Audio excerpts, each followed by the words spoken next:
नमस्कार, PP news line में एक बार फिर आपका स्वागत है और मैं हूं आदर्श पाल गुप्ता।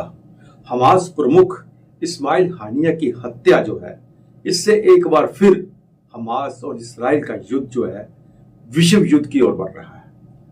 कई वर्षों से चल रहा है युद्ध, कभी ऐसा लग रहा है खत्म ही नहीं होगा, कभी ऐसा लगता है कि विश्व युद्ध की ओर बढ़ेगा। ये पहले भी इस पर कई बार लगा है, लेकिन अब जो हत्या हुई है उसको लेकर बहुत ही बड़ी खींचातानी शुरू हो गई है और इसके साथ साथ एक बार फिर इस युद्ध में विश्व युद्ध के काले बादल मंडरा रहे हैं।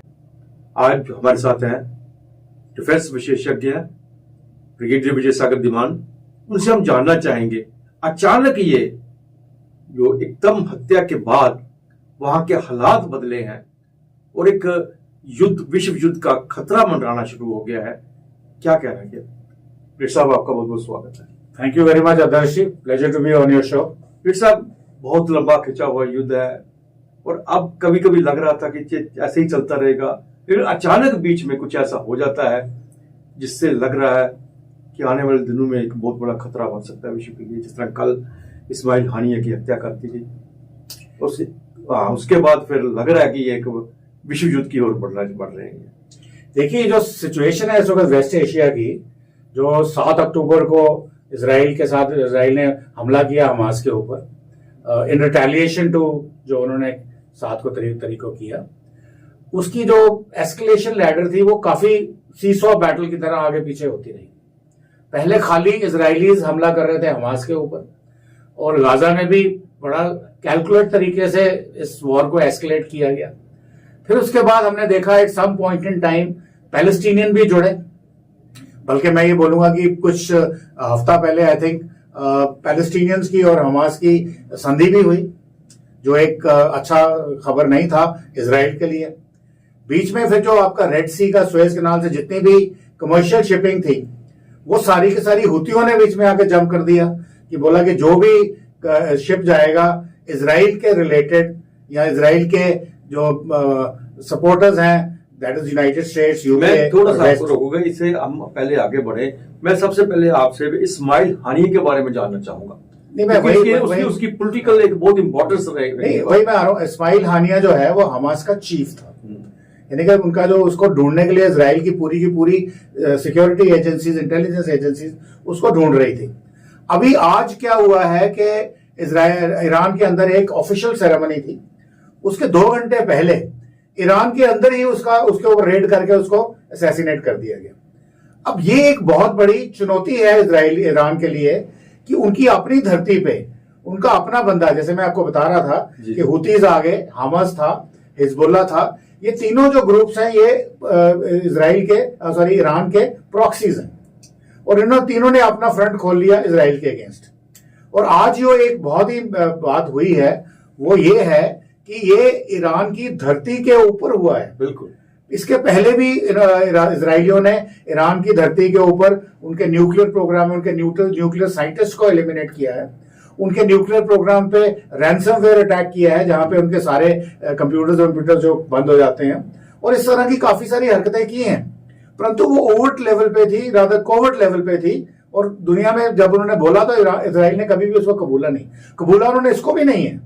परंतु इसके पहले जो इवेंट्स हुए हैं, जैसे मैं आपको बताऊं कि इजराइल ने हमला करके जनरल सुलेमानी को मारा था ड्रोन के साथ इराक में, बट ये असैसिनेशन हुई इराक में, इजराइलियों के इन्फ्लुएंस के बाहर।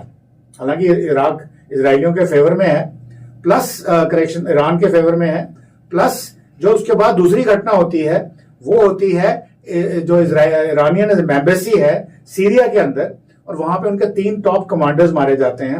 तो इस वक्त प्रेशर बनता है ईरान के ऊपर कि रिटेलिएट करें, परंतु जो कंट्रोलिंग अथॉरिटीज यहाँ पे हैं, यूनाइटेड स्टेट्स वगैरह, उन्होंने कोशिश की ईरान को समझाने की कि तुम इसको रिटेलिएट मत करो। लेकिन इन्होंने अमेरिका ने टेररिस्ट कोशिश की। नहीं, मैं वही बता रहा हूँ आपको, जो इनकी बैक चैनल डिप्लोमेसी चलती है, परंतु ईरान नहीं माना।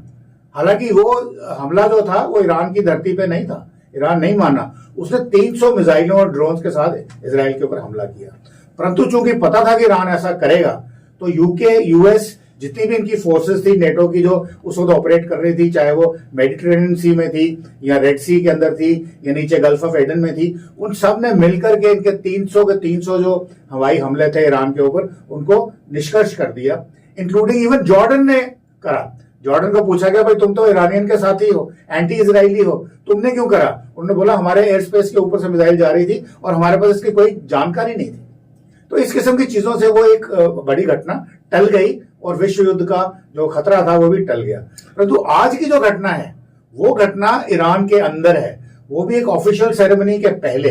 अब यहाँ पे इंटरनेशनल लेवल पे और नेशनल लेवल पे ईरान बहुत जबरदस्त एक धर्म संकट में है कि उसको किसी ना किसी तरीके से इजराइल को सबक सिखाना है।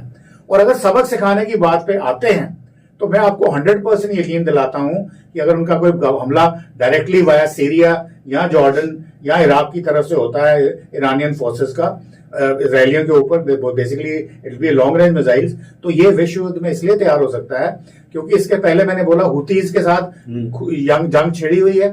इजराइल ने हुतियों के पोर्ट सिटी के ऊपर हमला किया और उनके हथियारों को नष्ट किया। उसी तरह से लेबनान में जो हिजबुल्लाह है वो भी ईरानियों के हैं, तो उन्होंने भी मिसाइल स्ट्राइक किए 2 दिन पहले और गोलान हाइट्स में एक इजरायली सेटलमेंट के एक फुटबॉल फील्ड के अंदर बच्चे खेल रहे थे, उनको मारा है। तो इजराइल भी इस वक्त बहुत टेंशन में है।